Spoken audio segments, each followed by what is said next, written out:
Story நேரம் Tamil வியூவர்ஸ்க்கு hi. நம்ம சீரீஸோட அடுத்த பார்ட்ல என்ன ஆக போகுது அப்படின்னு தான் இன்னைக்கு இந்த வீடியோல பார்க்க போறோம். புது இடம் பார்த்தாச்சு, கடை ஓபன் பண்ணி தங்குறதுக்கு. ஷாஷாவோட ஃபேமிலி அடுத்து கொஞ்சம் மராமத்து வேலைலாம் இருக்கு, அதெல்லாம் பார்க்க ஆரம்பிக்கிறாங்க. அப்போ நம்ம ஷாஷா நேரா உள்ள வரா. அப்பா கொஞ்சம் காசு கொடுங்கப்பா அப்படின்னு கேட்டுட்டு இருக்கா. கூடவே இந்த யுவானா பொண்ணு இருக்கால, அவளையும் கூட்டு வந்திருக்கா. யாருமா அந்த பொண்ணு இவ்வளவு அழைப்பட்டிருக்கு அப்படின்னு உங்க அப்பா கேட்டுட்டே காசு எடுத்துட்டு வர போறாரு. அதுக்குள்ள யுவானா பாக்குறா, எனக்கு எந்த அனுப்பலான்னு முடிவு பண்ணிட்டீங்க போல, ப்ளீஸ் அனுப்பாதீங்க, எனக்கு வேற எதுவுமே தெரியாது, நான் நல்ல வேலை எல்லாம் செய்வேன் அப்படின்னு வேகமா தொடப்பக்கட்டை எடுத்து அந்த இடத்தையே பெருக்க ஆரம்பிக்கிறா. அவங்க அம்மா பாக்குறாங்க, இங்க என்னடி நடக்குது, யார் அந்த பொண்ணு, சின்ன பொண்ணா இருக்காளே அப்படின்னு கேட்க, இல்லம்மா அந்த பொண்ணு வந்து ரொம்ப கஷ்டப்பட்டா, அடிமையா யாரும் யூஸ் பண்ணிக்கிட்டாங்க, நான் அவளை காப்பாத்தி கூட்டு வந்தேன், போக சொன்னா போக மாட்டிக்கிறா அப்படின்னு சொல்லிட்டு மறுபடியும் கையில காசு எடுத்து கொடுக்குறா. இங்க இருந்து போயிடு, இதுக்கு மேல நீ ஃப்ரீயா இருக்கலாம், யாரும் உன்ன ஒண்ணும் பண்ண மாட்டாங்கன்னு சொல்ல, நான் எங்க ஊர்ல இருந்து வந்துட்டேன், எனக்கு யாருமே இல்ல, எனக்கு சாப்பாடு போட்டா மட்டும் போதும், காசு கூட கொடுக்க வேண்டாம், என்ன மட்டும் வேற எங்கேயும் அனுப்பிடாதீங்க, எனக்கு எதுவும் தெரியாதுன்னு அந்த பொண்ணு அழ ஆரம்பிக்கிறா. அவங்க அம்மா தனியா ஷாஷாவை கூப்பிட்டு பேசுறாங்க. ஏண்டி இப்படி பண்ற, அந்த பொண்ணு என்ன பண்ணுவா திடீர்னு அனுப்புனா, இது நம்ம காலம் மாதிரி கிடையாது, அந்த காலம், பொண்ணுங்களுக்கு எல்லாம் ஒண்ணுமே தெரியாதுரி, வீட்டை விட்டு அவ வெளியவே வந்திருக்க மாட்டான்னு சொல்ல, மா நம்மள நம்ம காப்பாத்திக்கிறதே பெரிய விஷயமா இருக்கு, நான் அந்த பொண்ணை காப்பாத்தி இருக்க கூடாது போல, அப்படியே கண்டுக்காம விட்டு வந்திருக்கணும் அப்படின்னு சொல்லிட்டு இவ ஒரு மாதிரி ரொம்ப சோகமா பேச ஆரம்பிக்கிறா. நம்மளே எப்ப வீட்டுக்கு போவோம் தெரியல, இந்த இடத்துல நம்ம எத்தனை நாள் இருப்போம் தெரியல, எப்படிமா அவள் நம்புறது அப்படின்னு சொல்லிட்டு நேரா அங்க ஷாஷா வெளியே வர பார்த்தா யுவானா காணாம போயிருக்கா. அந்த இடத்துக்கு நம்ம யானும் வந்திருக்கான். அப்போ ஷாஷாவோட அண்ணன், நீ பேசுறதெல்லாம் கேட்டு அந்த பொண்ணு கிளம்பி போயிட்டான்னு சொல்ல, ஷாஷாக்கு இன்னும் ஒரு மாதிரி அப்செட் ஆகுது. அந்த பொண்ணை விடவும் மனசு இல்ல, ஆனா கூட வச்சுக்கவும் மனசு இல்லாம வெளியே போய் உட்கார்ந்துட்டு இருக்கா. அங்க நம்ம யான் வரான். என்ன பார்த்தா உங்களுக்கு ரொம்ப கொடூரமான ஆள் மாதிரி தெரியும்லன்னு ஷாஷா கேக்குறா. அவ கையில அப்படியே பயங்கரமா அடிபட்டு இருக்கு, அவளை காப்பாத்தும் போது ட்ரை பண்ணதுல. யான் உடனே பார்த்துட்டு, ஆமா ரொம்ப கொடூரமான ஆள் மாதிரி தெரியுது, யாருன்னே தெரியாத பொண்ணை காப்பாத்துறதுக்காக உன்ன நீயே ஹர்ட் பண்ணிட்டு இருக்கல, நீ கொஞ்சம் கொடூரமான ஆள் தான் போல அப்படின்னு யான் சொல்லிட்டு இருக்கான். நாங்களே கஷ்டப்படுறோம், எங்க நிலைமையே என்ன ஆகும்னு தெரியல, நாங்க எப்படி அடுத்தவங்க விஷயத்தை தலையிடுறது, அப்புறம் அவங்க எங்களை டார்கெட் பண்ணா நான் என்ன பண்றது அப்படின்னு சொல்ல, இங்க பாரு, ஒருவேளை இந்த இடத்துக்கு உனக்கு ஆபத்து வந்தா கூட ஏன் வீடு இருக்கு, எப்ப வேணா நீ வந்துடலாம், எங்க குடும்பத்தோட சேர்ந்து வந்துடலாம், இப்ப அந்த பொண்ணு பாரு மழை வர மாதிரி இருக்கு, எங்கயோ போயிட்டா, அது மழையில நனைஞ்சிட்டானா ஃபீவர் வந்துரும் அப்படின்னு சொல்ல, போய் தேடலாம் வாங்க அப்படின்னு யானை கூட்டிட்டு நம்ம ஷாஷா ஓடி போய் தேட ஆரம்பிக்கிறா. ஒரு வழியா ஓரமா ஒளிஞ்சு உட்கார்ந்துட்டு இருக்க யுவானாவை கண்டுபிடிச்சிடுறாங்க. அந்த பொண்ணு என்ன மட்டும் அனுப்பிடாதீங்க ப்ளீஸ், எனக்கு வேற யாரும் இல்ல அப்படின்னு கட்டி பிடிச்சிட்டு அழ ஆரம்பிக்க, உன்னை எங்கேயும் அனுப்ப மாட்டேன், கூடவா அப்படின்னு ஷாஷா வீட்டுக்கு கூட்டு போயிடுறா. அவங்க அம்மா யுவானாக்கு ட்ரெஸ் எல்லாம் பண்ணி வெளியே கூட்டு வந்துடுறாங்க. நீ ஷாஷா கூட பேசிட்டுருமா அப்படின்னு சொல்றாங்க. யுவானா வந்து இன்னொரு அடிமை பத்திரத்தை கொடுக்குறா. நான் உங்ககிட்ட என்ன வித்துடுறேன், நீங்க என்ன சொன்னாலும் கேக்குறேன், நல்லா வேலை பார்ப்பேன், என்ன அனுப்பாம சாப்பாடு போட்டீங்கன்னா எனக்கு அது போதும்னு சொல்ல, ஷாஷா அந்த பத்திரத்தை கிழிச்சு போட்டுடுறா. நீ இனிமே யாருக்கும் அடிமையா இருக்க தேவையில்லை, நீ ஒரு நாளைக்கு எத்தனை மணி நேரம் வேலை பாக்குறேன்னு கணக்கு பண்ணி அதுக்கேத்த மாதிரி உனக்கு சம்பளம் கொடுத்துருவோம், அந்த காசை நீ சேர்த்து வச்சுக்கலாம், நீ தான் உனக்கு ஓனர்னு சொல்ல, நீங்க என்ன சொல்றீங்கன்னு எனக்கு புரியல, ஆனா நீங்க மேல பாசமா இருக்கீங்கன்னு மட்டும் தெரியுது அப்படின்னு ஷாஷாவை யுவானா கட்டி பிடிச்சுக்கிறா. வெளியே இருந்து குடும்பமே பாக்குது யானோட சேர்ந்து. என்னதான் இருந்தாலும் ஷாஷா நல்ல பொண்ணுதான், நல்ல தங்கமா பாத்துக்குவா அப்படின்னு மத்தவங்க எல்லாம் பேசிட்டு இருக்க, யான் ஷாஷாவையே அமைதியா பாத்துட்டு இருக்கான். எல்லாரும் ஒன்னா சாப்பிடறதுக்கு உட்காடுறாங்க. என்னால உங்களுக்கு ஏதாவது பிரச்சனை வந்துருமாக்கா அப்படின்னு ஷாஷா அந்த யுவானா கேட்க, பிரச்சனை வந்தா நான் பாத்துக்கிறேன், கவலைப்படாதீங்க அப்படின்னு யான் சொல்றான். நம்ம ஆள் இருக்கும் போது நமக்கு என்ன கவலைன்னு குடும்பமே எந்திரிச்சு கை தட்டுது. அத்தனை பேரும் சாப்பிட ஆரம்பிக்கிறாங்க. இப்ப மறுபடியும் இந்த ஃபேமிலில ஒரு ஆளா மாறிடுறா நம்ம யுவானா. நான் கூட தெருவுல எல்லாம் படுத்து தூங்கி இருக்கேன், அதுக்கப்புறமா வீடுன்னு ஒண்ணு கிடைக்கிறது எவ்வளவு கஷ்டம்னு எனக்கு தெரியும் யான் சொல்ல, உங்கள மாதிரி ஆளெல்லாம் தெருவுல தூங்கி இருப்பாங்களா, சும்மா ஏதாவது சொல்லாதீங்க அப்படின்னு யுவானா சொல்றா. ஆமாமா சும்மாதான் அப்படின்னு யான் சமாளிக்கிறான். ஷாஷா பாக்குறா, இவனுக்கு பின்னாடி ஏதோ ஒரு கதை இருக்கும் போல அப்படின்னு சொல்லிட்டு அவளுக்கும் நல்லாவே தெரியுது. ஷாஷாவோட அம்மா பார்த்துட்டு, நீங்க எவ்வளவு கஷ்டப்பட்டு வந்தீங்கன்னு எங்களுக்கு தெரியாது, ஆனா நீங்க ரொம்ப பெரியவர், நல்ல மனசு உங்களுக்கு இருக்கு அப்படின்னு யானை போட்டு புகழ ஆரம்பிக்கிறாங்க. இங்க இந்த ஹோட்டல்காரன் இந்த பொண்ணை எவ்வளவு தைரியம் தான் யுவானாவை இங்க இருந்து கூட்டு போயிருப்பாங்க, அவங்களை சும்மாவே விடக்கூடாது அப்படின்னு மனசுக்குள்ள ஏதோ திட்டம் போட்டுட்டு இருக்கான். அவங்க ஹோட்டல் தானே ஆரம்பிக்க போறாங்க, ஆரம்பிக்கட்டும் பாத்துக்கலாம் அப்படின்னு சொல்லிட்டு இங்க யான் தங்கி ரொம்ப நேரம் ஆச்சு, ஊரடங்கு உத்தரவு வந்துருச்சு அப்படிங்கறதால வேற வழியே இல்லாம ஷாஷாவோட புது வீட்லயே குட்டி குட்டியா ஸ்கிரீன் எல்லாம் போட்டு ரூம் மாதிரி ஒரே ஹால்ல கிரியேட் பண்றாங்க. யானுக்கு ஒரு பெட் கிரியேட் பண்றாங்க. ஷாஷாட்ட நான் கொஞ்சம் விட்டு தனியா பேசலாமா அப்படின்னு யான் கேட்க, மத்த எல்லாரும் என்ன நடக்க போகுது அப்படின்னு பாத்துட்டு இருக்காங்க. யான் நேரா ஷாஷாவை கூட்டு வெளியே வந்துடுறான். இல்ல அடுத்து உன்னோட பிளான் என்ன அப்படின்னு கேட்க, கடையை ஆரம்பிக்கணும், அடுத்து வந்து நல்ல வியாபாரம் பண்ணணும், புதுசா டிஷ் கண்டுபிடிக்கணும் அப்படின்னு ஷாஷா சொல்றா. இல்ல அத பத்தி இல்ல, உன்னை பத்தி, உன் கல்யாணத்தை பத்தி ஏதாவது பிளான் வச்சிட்டு இருக்கியா அப்படின்னு யான் ஸ்ட்ரெஸ் பண்ணி கேட்க, ஏன் கல்யாணத்தை பத்தியா, நம்ம 2 பேருக்கும் இருக்க என்கேஜ்மெண்ட்டை கேன்சல் பண்ணணும்னு சொல்லிட்டு இருந்தோம்ல, அதை பத்தி தானே கேக்குறீங்க, சாரி நான் முன்னாடியே மறந்து போயிட்டேன் அப்படின்னு ஷாஷா வேகமா உள்ள ஓடுறா. என்ன கேன்சல் பண்றதுக்கு இவ்வளவு சந்தோஷமா ஓடுறா அப்படின்னு யானே ஷாக் ஆயிட்டு பாத்துட்டு இருக்கான். ஷாஷாவோட அவங்க அம்மா அப்பா கூட வந்துடுறாங்க. கல்யாணத்தை கேன்சல் பண்றோம்னு பத்திரம் எழுதி கொடுத்துடுறாங்க.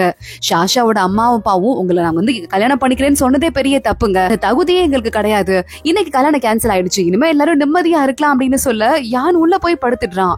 கையில அந்த பத்திரத்தை பார்க்கும்போது என்ன பார்த்தா அவ்வளவு கேவலமாவா இருக்கு, கல்யாணத்தை கேன்சல் பண்ணதுல மட்டும் இல்லாம குடும்பமே இனிமே நிம்மதியா இருக்கலாம்னு வர சொல்றாங்க. இதனால தாங்கிக்க முடியல அப்படின்னு ஸ்கிரீனை கொஞ்சமா விலக்கி சாஷா தூங்கிட்டு இருக்கா, அவளை பாத்துட்டு இருக்கான். பேசலான்னு பாக்குறான், ஆனா அதுக்குள்ள சாஷா டக்குன்னு கால்லயே ஒரு அடி அடிச்சுடுறா தூக்கத்திலேயே. யான் நேரா போய் மேல விழுந்துட்டு இருக்க, யானோட கைய கட்டி பிடிச்சுக்கிறா. யானுக்கு ஆஹா எப்படியாவது இங்க இருந்து எஸ்கேப் ஆயிடும், எந்திரிச்சானா நம்மள பத்தி தப்பா நினைச்சிருவாளே அப்படின்னு சொல்லிட்டு கையை எடுத்து கிளம்ப ஆரம்பிக்க சாஷா ஏஞ்சிடுறா. என்ன பண்றீங்க, இங்க பாத்ரூம் தேடி வந்தீங்களா, அந்த பக்கம் போகணும் அப்படின்னு சொல்றா. யான் உடனே இல்ல அது இல்ல, அது வந்து வெளியே ஒரு பூனைக்குட்டி இருக்கு அப்படின்னு சொல்றான். பூனைக்குட்டியா, வாங்க போய் பாக்கலாம் அப்படின்னு சாஷா கிளம்பி வெளியே வந்துடுறா. நிஜமாவே ஒரு பூனைக்குட்டி இருக்கு. சின்ன வயசுல இருந்தே எனக்கு பூனைக்குட்டி வளர்க்கணும்னு ஆசை, ஆனா அதுக்கு எப்பவுமே எங்க கிட்ட வந்து பினான்ஸ் பத்தினதே கிடையாது அப்படின்னு சொல்லிட்டு இதை பேசாம நம்மளே வச்சுக்கலாமா அப்படின்னு கேட்டுட்டு இருக்கா. அதுக்கு ஒரு அக்ரிமெண்ட் இருக்கு, அந்த அக்ரிமெண்ட பூனை பார்த்துட்டு அப்புறமா நம்ம வைக்கிற சாப்பாடை சாப்பிட்டுருச்சுன்னா அது ஓகேன்னு சொல்லிருச்சுன்னு அர்த்தம்னு ஒரு புது கதையை யான் சொல்லிக்கிட்டு இருக்கான். அதே மாதிரி அக்ரிமெண்ட் பூனை கிட்ட காட்டுறாங்க. அந்த பூனை நேரம் அங்க போய் கருவாடெல்லாம் வச்சிட்டு இருக்காங்க, அதை சாப்பிட ஆரம்பிக்குது. அதுக்கு எந்த அப்ஜெக்ஷனும் இல்ல போல அப்படின்னு சொல்லிட்டு பூனைக்கு என்ன பேர் வைக்க போற அப்படின்னு கேட்க, அதுவா நான் வந்துட்டு மிங் அப்படின்னு சொல்லிட்டு பேர் வைக்க போறேன் அப்படின்னு சாஷா சொல்றா. மிங்கங்கிற பேருக்கும் யானுங்கிற பேருக்கும் ஒரே மீனிங் தான் வருதான், இது வந்து என் பேர் மாதிரியே இருக்கே அப்படின்னு சொல்லிட்டு யான் கேட்க, இல்ல அப்படிலாம் வைக்க கூடாது, அப்ப நான் பேரை மாத்திடுறேன் அப்படின்னு ட்ரை பண்றீக்கா. இல்ல பரவாயில்ல அந்த பேரே வச்சுக்கோ, யான் சொன்னதான் மிச்சம், மிங்கு மிங்குன்னு பூனைய 10,000 தடவை கூப்பிட்டுக்கிட்டு இருக்கா.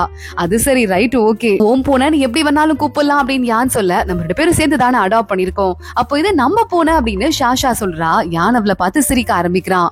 அடுத்த நாள் இந்த புது ஹோட்டல் வேணும்னே வந்துட்டு வாசல் கிட்ட கடை போட்டு எல்லா வியாபாரத்தையும் பறிச்சிட்டு இருந்தாங்கல்ல, அந்த மாதிரி கடைலாம் போடக்கூடாது, பப்ளிக் பிளேஸ் ஆக்கிரமிப்பு பண்ணக்கூடாதுன்னு நோட்டீஸ் ஒட்டிருக்காங்க.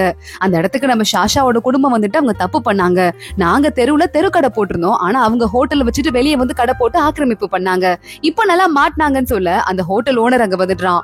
எங்க பாஸ் யாருன்னு தெரியும்ல, உங்களால கண்டிப்பா இனிமே வந்து சமாளிக்கவே முடியாது, ஹோட்டல் தானே நீங்க ஆரம்பிக்க போறீங்க, பாக்குறேன் நானும் அப்படின்னு சொல்லிட்டு இருக்க. அங்க சாஷா வந்துடுறா.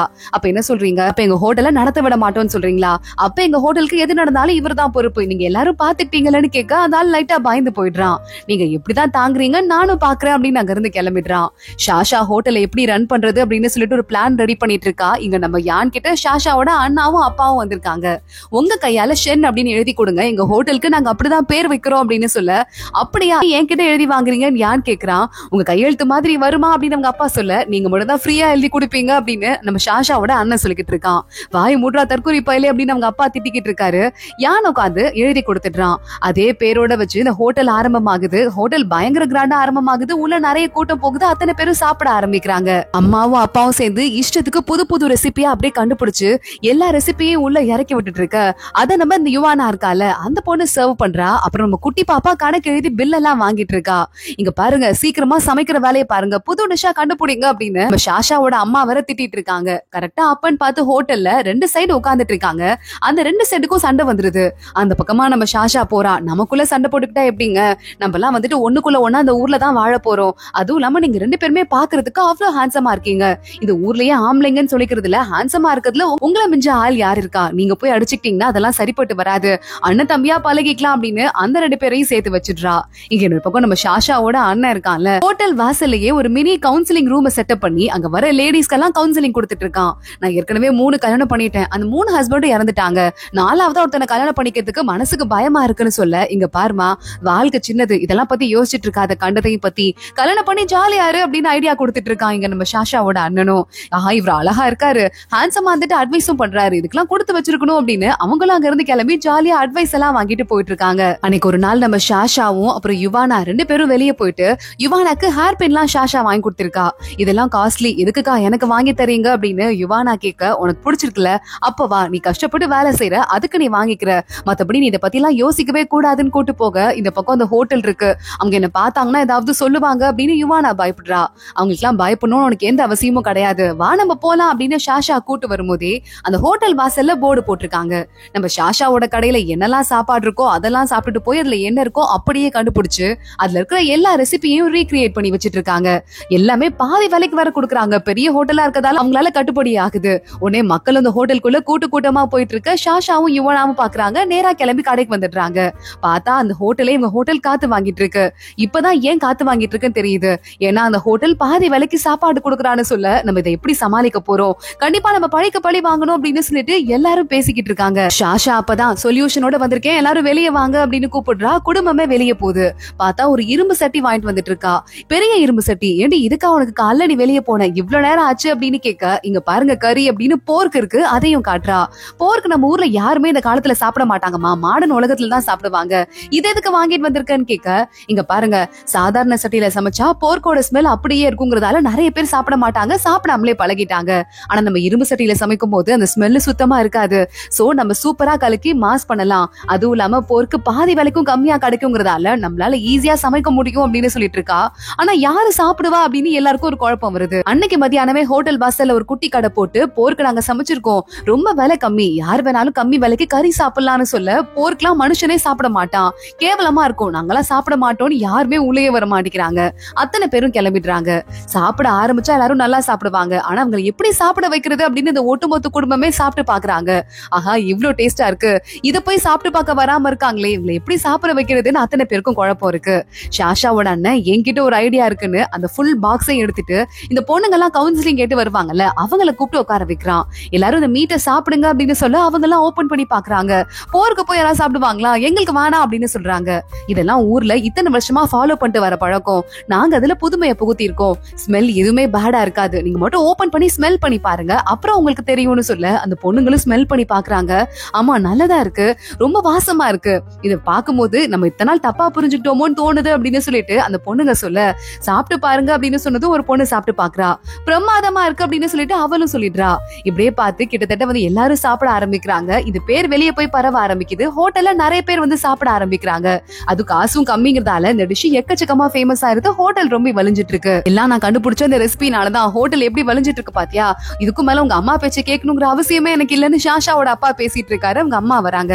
நல்லா இடுப்பு பிடிச்சு ஒரு கிள்ளி கிள்ளிட்டு ஆலை மூஞ்சை பாரு, போய் வேலையை பாரியா அப்படின்னு துரத்தி விட்டுறாங்க. இங்க ஷாஷா யானோட வீட்டுக்கு வந்துடுறா.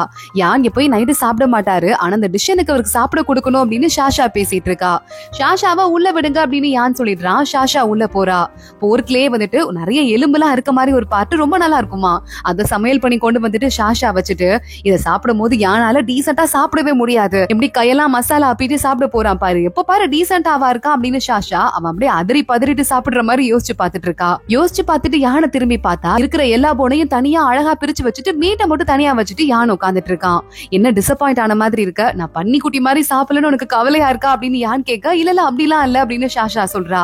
இதை சாப்பிட்டு பாருங்களேன் அப்படின்னு சொல்லிட்டு, உங்க லெவலுக்கு நீங்க எல்லாம் பெரிய ஆளு, நீங்க டீசெண்டா தான் சாப்பிடுவீங்க அப்படின்னு ஷாஷா சொல்லிட்டு எப்படி இருக்குன்னு கேட்க, நல்லா இருக்குன்னு யான் சொல்றான். எதையுமே ஜட்ஜ்மெண்ட் பண்ணாம நீங்க அழகா சாப்பிட்டு பாக்குறீங்க, உங்களுக்கு கல்யாணம் பண்ணிக்க போற பொண்ணு கொடுத்து வச்ச பொண்ணு அப்படின்னு சொல்ல, ஆனா நீ மட்டும் எதுக்குதான் அப்படி ஓடனியோ எனக்கு தெரியல அப்படின்னு யான் சொல்லிக்கிட்டு இருக்கான். டக்குனு அதை பத்தி யோசிச்சுட்டு இருக்கும் போதே ஒரு பீஸ் வர கீழே விழுந்துருது. ஷாஷா வேகமா போய் சட்டையெல்லாம் தொடச்சு விட்டுட்டு இருக்கா.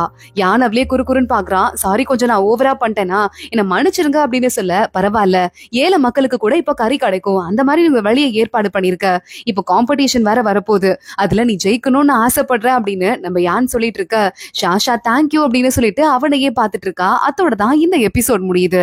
காம்படிஷன்ல என்ன ஆக போகுது தொடர்ந்து அடுத்த எபிசோட்ல பார்க்கலாம். இந்த வீடியோவை லைக் பண்ணிக்கோங்க, மறக்காம நம்ம சேனலுக்கு சப்ஸ்கிரைப் பண்ணிட்டு பெல் ஐக்கனையும் கிளிக் பண்ணிக்கோங்க. அடுத்த வீடியோல பார்க்கலாம். அது வரைக்கும் பாய்.